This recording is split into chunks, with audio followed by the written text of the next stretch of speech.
اللہ تعالیٰ اس رات کی رحمتیں برکتیں ہمیں نصیب فرمائے۔ اصل میں اللہ نے بخشش کے بہانے رکھے ہیں، کوئی شرابی ہے، کوئی زانی ہے، کوئی قاتل ہے، کوئی ماں باپ کا نافرمان ہے، کوئی مشرک ہے، کوئی متکبر ہے، کوئی سود خور ہے، کوئی رشوت خور ہے۔ ایک دفعہ آج کہہ دے، کل کی رات ہے کہہ دے گا کہ یا اللہ میری توبہ، تو اللہ کی قسم اگر اس کے گناہ زمین سے لے کر آسمان کی چھت تک بھی ہوں گے نا، تو ایک آدھے بول پر یا اللہ معاف کر، اللہ سارے معاف فرما دے۔ اس وقت پاکستان میں لاکھوں افراد غذائی قلت کا شکار ہیں، جن کی مدد کے لیے مولانا طارق جمیل فاؤنڈیشن ہر ماہ راشن تقسیم کرنے کا اہتمام کرتی ہے۔ تو آپ سے گزارش ہے کہ آپ اس ماہ رمضان میں اپنی زکوٰۃ، خیرات اور صدقات MTJ فاؤنڈیشن کو دیں اور لاکھوں لوگوں کی بھوک کو مٹانے کا ذریعہ بنیں۔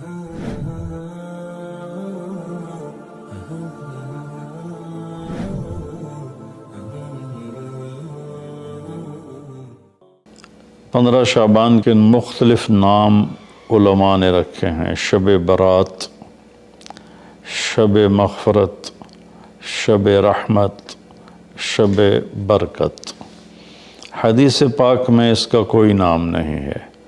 حدیث پاک میں ہے لیلۃ نصف من شعبان، 15 شعبان کی رات کو عائشہ فرماتی ہیں میں اٹھی تو آپ بستر پر نہیں تھے، تو میں ڈھونڈنے نکلی تو آپ جنت البقیع میں پہنچے ہوئے تھے، تو آپ نے دیکھ کر کہا عائشہ میں تو بقیع والوں کے لیے آیا تھا دعا کرنے۔ پھر آپ نے فرمایا آج کی رات وہ رات ہے جس میں اللہ تبارک و تعالی بنو کلب ایک قبیلہ ہے جن کے پاس بھیڑ بکریاں بہت زیادہ تھیں، کہا عائشہ جتنی بنو کلب کی بھیڑ بکریوں کے جسم پر بال ہیں ان بالوں کی تعداد کے برابر اللہ تعالیٰ اپنے بندوں کو مغفرت فرماتا ہے، جہنم سے خلاصی فرماتا ہے۔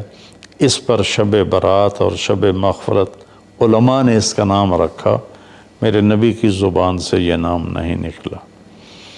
تو اس کی یہ فضیلت ہے کہ اس میں اللہ تعالیٰ کی طرف سے بخشش کا نزول ہوتا ہے۔ باقی یہ جو کہتے ہیں کہ اس میں فرشتہ اترتا ہے اور سارے سال کا بجٹ بتاتا ہے اور سارے سال کے واقعات، یہ کسی حدیث میں میری نظر سے نہیں گزرا۔ سورہ دخان میں فیہا یفرق کل امر حکیم کا جو آیت آتی ہے تو اس سے پہلے کی آیت شب برات کی نفی کرتی ہے، انا انزلناہ فی لیلۃ مبارکۃ، کہ ہم نے اس سے مبارک رات میں اتارا قرآن پاک۔ تو قرآن پاک تو لیلۃ القدر میں اترا ہے، تو اگر کوئی کسی قسم کے اعلانات ہوتے ہیں تو پھر شب قدر میں ہوتے ہیں، اس رات میں نہیں ہوتے۔ دوسرا یہ ہے کہ اس کے روزے اور بندگی کے بارے میں، شب قدر کی اللہ کے واسطے میری بات دھیان سے سنو، اللہ کی قسم کوئی خاص عبادت میرے نبی نے نہیں بتائی، لیلۃ القدر کی کوئی خاص عبادت میرے نبی نے نہیں فرمائی۔ حضرت عائشہ رضی اللہ عنہ نے پوچھا یا رسول اللہ اگر مجھے لیلۃ القدر نصیب ہو تو میں کیا کروں؟ کہا یہ دعا پڑھو، اللہم انک عفو تحب العفو فاعف عنی، اللہ تو معاف کرنے والا ہے، معافی کو پسند فرماتا ہے، مجھے معاف فرما۔ تو میرے نبی کی عبادت وہی 11 رکعت تہجد کے نوافل تھے، چاہے وہ شب قدر تھی، چاہے وہ شب برات تھی، چاہے وہ شب جمعہ تھی۔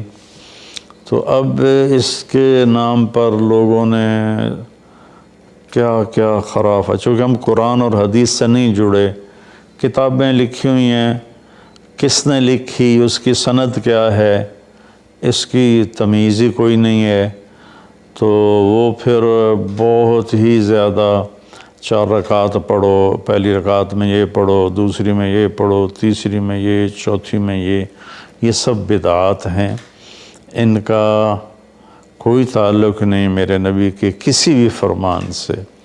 میرے نبی نے صرف عبادت کا فرمایا ہے، عبادت، تو شب قدر میں بھی کوئی خاص عمل نہیں۔ اور دوسری بات یہ کہ اگر آپ نے عبادت کرنی ہے تو مسجد نہیں گھر، مسجد نہیں گھر، مسجد نہیں گھر۔ میرے نبی نفلی بندگی گھر میں ادا فرماتے تھے۔ اب شب برات میں صلاۃ تسبیح کی جماعت ہو رہی ہوتی ہے، یہ کتنی بڑی نادانی کی بات ہے۔ نفلوں کی تو جماعت ہی نہیں ہوتی، تو یہ صلاۃ تسبیح کی جماعت کروا رہے ہوتے ہیں۔ تو میرے بھائی بہنوں، اس رات میں کوئی بندگی عبادت مخصوص نہیں۔ ہاں، آپ تہجد کے نوافل پڑھیں، ساری رات پڑھیں، آپ قرآن کی تلاوت کریں، ساری رات کریں، آپ اللہ کا ذکر فرمائیں، ساری رات فرمائیں، آپ دعا مانگیں، چاہے ساری رات مانگیں۔ یہ مخصوص اعمال یہ ہیں: نماز، تلاوت، ذکر اور دعا، اور آنسوؤں کے ساتھ۔ اپنی کھیتی کو پانی نہ لگے تو سوکھ جاتی ہے، ایسے ہی دل میں بھی ایک کھیتی آباد ہے ایمان کی، اسے آنسوؤں کے چند قطرے ہی سمندر کی طرح سیراب کر دیتے ہیں۔ تو آنسوؤں کے ساتھ نہ ہو تو کم از کم رونے والی کیفیت ہو۔ تو یہ تو اتنا سا شب برات ہے۔ روزے کے بارے میں جو ابن ماجہ کی روایت ہے، قوموا لیلہا وصوموا شہرہا، یہ روایت بہت شدید ضعیف ہے، اور علامہ البانی رحمۃ اللہ علیہ نے اس کو موضوع قرار دیا ہے۔ تو اس میں روزہ اس نیت سے رکھنا کہ میرے نبی کی سنت ہے، یہ غلط ہے، اس طرح یہ بدعت بن جائے گا۔ کوئی ویسے نفلی روزہ اس رات میں رکھنا چاہتا ہے مستحب سمجھ کے، نفل سمجھ کے، وہ میرے خیال میں اس میں کوئی قباحت نہیں ہے، لیکن سنت سمجھ کے اگر وہ رکھنا چاہتا ہے تو یہ بات صحیح نہیں ہے، چونکہ روزے والی روایت بالکل قابل اعتبار، قابل حجت نہیں ہے۔ اس میں تمام محدثین کا اتفاق ہے کہ یہ روایت شدید ضعیف ہے، اور شدید ضعیف سے استدلال نہیں ہوتا، اس کو حجت نہیں بنایا جاتا۔ کمزور اس کا ضعف اتنا شدید نہ ہو اور کئی حدیثیں جمع ہو جائیں تو پھر اس میں ایک طاقت آ جاتی ہے۔ تو اپنے آپ کو جوڑو اللہ کے قرآن کے ساتھ، اللہ کے نبی کی حدیث کے ساتھ۔ صحیح حدیث آپ کا ماخذ ہوگا تو آپ کو آسانی ہوگی کرنے میں۔ تو اصل میں عبادات میں اعتدال ہے۔ شاید ہی کوئی رات میرے نبی ساری رات جاگے ہوں، شاید، اور شاید ہی کبھی آپ نے مسلسل، اس میں تو میں پورے یقین سے کہہ سکتا ہوں کہ آپ نے زندگی میں ایک دفعہ بھی عشاء کے وضو سے فجر کی نماز نہیں ادا فرمائی۔ بعد میں ایک رہبانیت کا ٹچ آیا کہ بندگی میں بہت زیادہ زیادتی اور اپنے نفس کشی میں راہبوں جیسی تھوڑی تھوڑی جھلک۔ نبی کی زندگی پڑھو، آپ کو پتہ چلے گا زندگی ہے کیا۔ قرآن پڑھو، آپ کو پتہ چلے گا اللہ چاہتا کیا ہے۔ اللہ تعالیٰ اس رات کی رحمتیں، برکتیں ہمیں نصیب فرمائے۔ اصل میں اللہ نے بخشش کے بہانے رکھے ہیں۔ کوئی شرابی ہے، کوئی زانی ہے، کوئی قاتل ہے، کوئی ماں باپ کا نافرمان ہے، کوئی مشرک ہے، کوئی متکبر ہے، کوئی سود خور ہے، کوئی رشوت خور ہے۔ ایک دفعہ آج کہہ دے، کل کی رات ہے، کہہ دے گا کہ یا اللہ میری توبہ تو اللہ کی قسم اگر اس کے گناہ زمین سے لے کر آسمان کی چھت تک بھی ہوں گے نا تو ایک آدھے بول پر یا اللہ معاف کر، اللہ سارے معاف فرما دے۔ سبحان اللہ۔ آگے جملہ بڑا خوبصورت ہے، ولا بالی، اس میں تکبر ہے، ولا بالی، ہمیں کسی چیز کی کوئی پرواہ نہیں۔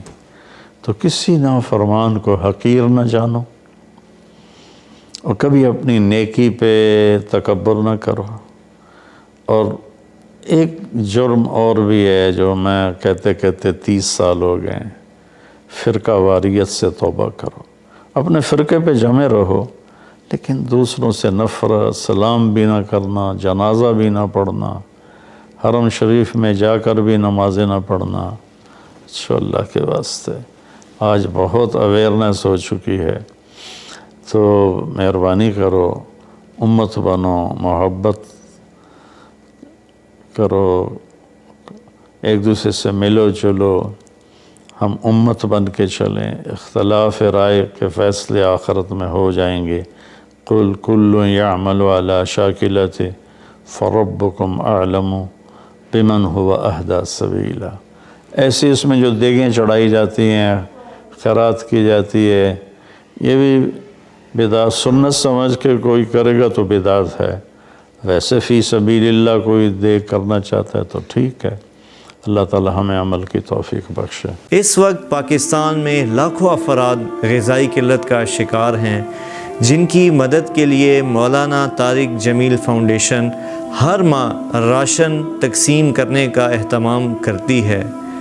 تو آپ سے گزارش ہے کہ آپ اس ماہ رمضان میں اپنی زکوٰۃ، خیرات اور صدقات MTJ فاؤنڈیشن کو دیں اور لاکھوں لوگوں کی بھوک کو مٹانے کا ذریعہ بنیں۔